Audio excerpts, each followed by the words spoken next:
ഇതിന്റെ റീഡിംഗ് എടുക്കാൻ പോണ് ഗൈസ്. ഇത് വൈ പൊസിഷൻ, ഇത് മുകളിലോട്ടും താഴത്തോട്ടും നീങ്ങും. Okay guys. ഫസ്റ്റ് നമുക്ക് അഡ്ജസ്റ്റ് ചെയ്ത് വൈ പൊസിഷൻ ഈ ഒറിജിനിൽ കൂടി വെക്കാം. ഇതെന്ന് വെച്ചാൽ വോൾട്ടേജ് ഡിവിഷനാണ്. അപ്പോൾ ഇവിടം തൊട്ട് ഇവിടം വരെ ഇതെന്ന് വെച്ചാൽ ടൈം ഡിവിഷനാണ്.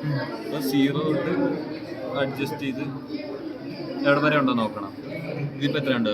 1, 2, 3, 4.1 അല്ല 3.8 ഇൻറ്റു ഇവിടുത്തെ ഈ വര ഉണ്ട്. അത് എത്രയാണെന്ന് നോക്കണം. ഇത് 1 അപ്പം 3.8 ഇൻറ്റു 1. അതാണ് മൈക്രോ സെക്കൻഡ് MS.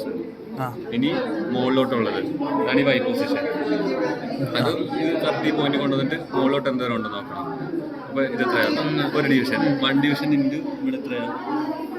ഈ കുത്ത 10. അപ്പോൾ 1 ഇൻറ്റു 10 വോൾട്ട്. ഈ ഗ്രാഫ് വരയ്ക്കണം. ഇവിടെ 10ഉം ഇവിടെ 3.8. പഠിച്ചല്ലോ കഴിഞ്ഞു.